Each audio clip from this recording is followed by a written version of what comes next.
the same thing I said before. It's just victim mentality. It's so hard to look in the mirror and just be like, we got to do better. It's just so easier to be like, it's them, it's them, it's them. Yeah. I'm going to refrain from what I want to say about Adam.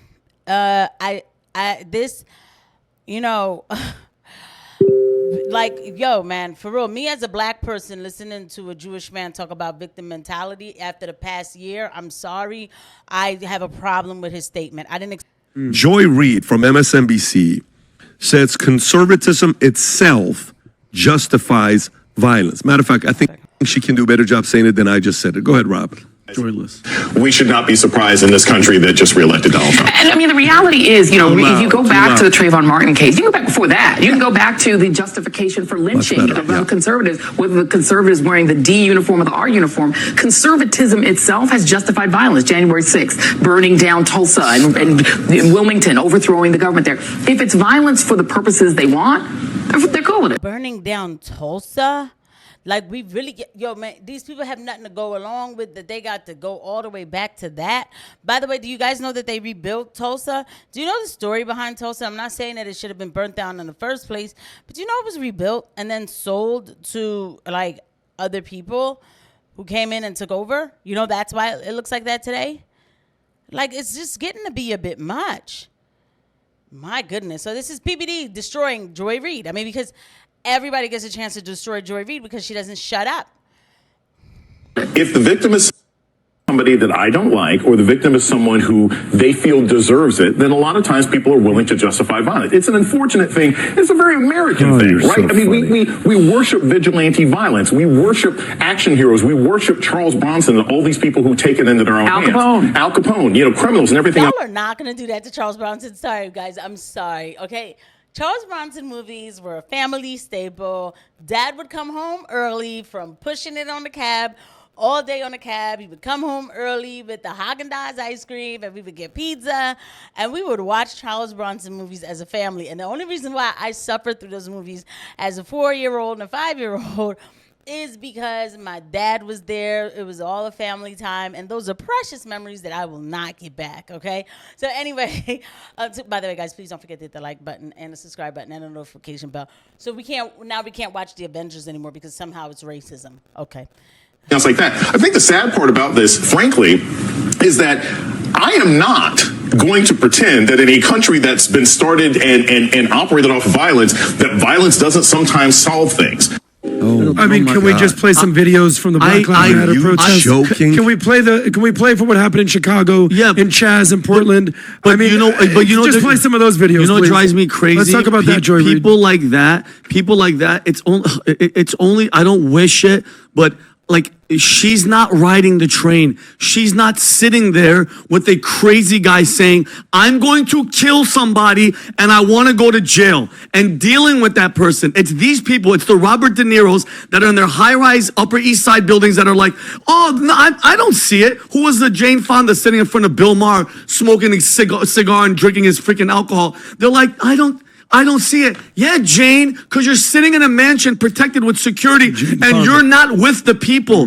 We're the ones on the ground. We're the ones going. I really wish that somebody like that is put in a situation where they're going to need help, but there's no cops, where there's nobody, and a white guy is going to save her ass or save a family member and save something, or the white guy goes, hey, listen, Joyless Reid, I kind of want to help, but I'm white, and the guy's black. I have to leave you here. I wish that happened. Continue your rant, but let me say, the people of Minneapolis and Portland 2 years later said they wanted their cops back. Yeah, I remember that. They phoned the police, and they were like, no, we want you back. How about refund the police? Yeah, exactly. It's, you've got it. Conservatism justifies violence. This is really, they are living in the coping and in the angst and in the anger and then the frustration and just the emotional, Trump derangement system stress of post-election reality, because they hate that it happened. They hate it. I will say what I've said before. It says, look, as a conservative, I just think they're wrong. I don't want anything bad to happen to Joy Reid. I wish that something good could happen, that we could actually talk. I just think she's wrong. She thinks I'm evil and that it is justified to use violence to shut me down. That I think that she's a miserable black woman who is getting paid to be a miserable black woman. I think that this is who she is all the time. I think she doesn't care about people. She doesn't care about black people either, because this is the same woman who said she doesn't know about all this crime that people are talking about in black neighborhoods, right?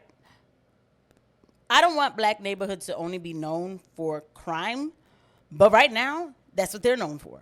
It wasn't always like that, but that's what they're known for, okay? And she tells you that it's not true. So a lot of these black victims are victims regardless, but for her, it's like, I don't care. You know, like, no, that's a lie. That's a Republican talking point. So why don't you go live in on 19th and Loudon? Why don't you go over there? I bet you wouldn't last a second over there. I wouldn't last a second over there, but I'm not the one telling you that it's beautiful and there's nothing wrong. You know, like, come on.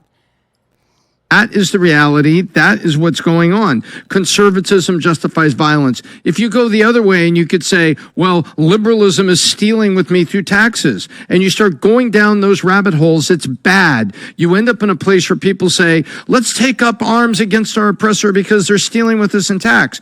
No.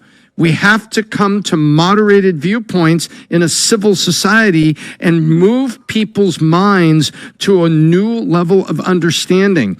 And what they say is you're evil and you should die. That's what Joy Reid is saying. That's what MSNBC has allowed her to say. If it was going the other way, that person would be off the air in 5 minutes.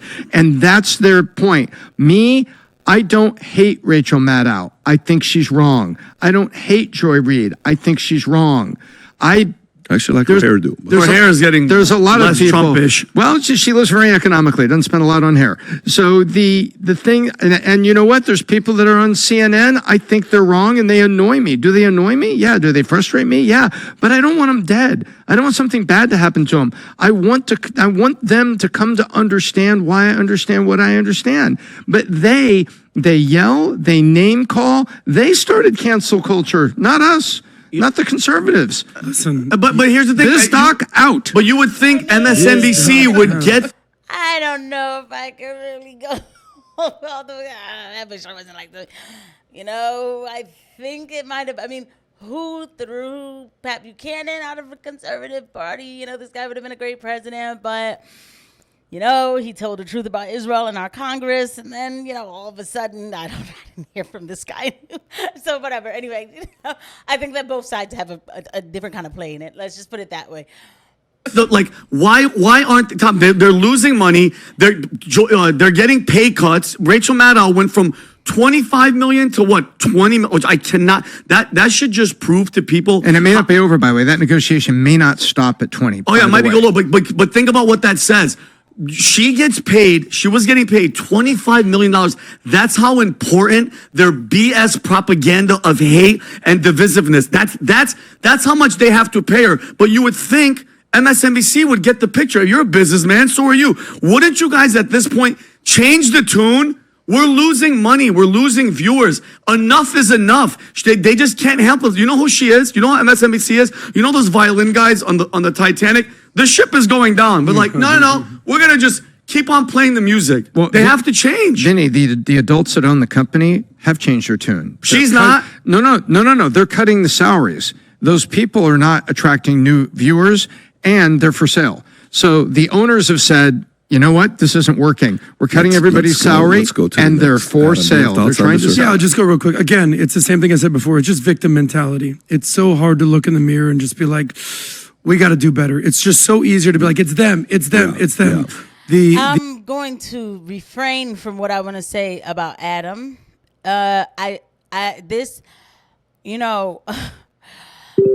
Like, yo, man, for real, me as a black person listening to a Jewish man talk about victim mentality after the past year, I'm sorry. I have a problem with his statement. I didn't expect him to say it, but this is my raw reaction to it, okay? I think that blacks and Jews both have a part in victim mentality. I just think that Jews know how to capitalize off of it way more than black people do, okay? I think black people are the ones kanging, chimping out in front of the scenes, and the Jews are making the money behind the scenes while they do it. I don't care. Yes, I just said that. I'm a black woman saying this is when I'm going to use the black card this time. I find that very offensive. I do. There's a whole industry based around certain events that took place in World War II. And so before I lose this whole channel for speaking how I feel about the situation, I think I'm just going to go ahead and end this episode right here. Hopefully I've made it to the 8 minutes I need to make it to, but this is my absolute visceral reaction. I didn't expect him to say that. I thought he was going to bring up, Chaz and all of that nonsense and BLM and all of that too. But to be honest, if you look at BLM and you look at who really funds BLM, you look at who actually trained the women of BLM to become Marxists, and you follow that, and it goes back to Jewish people, all right? And I'm not saying all, but it is what it is. Listen, if we're going to do this, right, we need to hold hands and do this together. That's all I'm saying. And I'll leave it with that.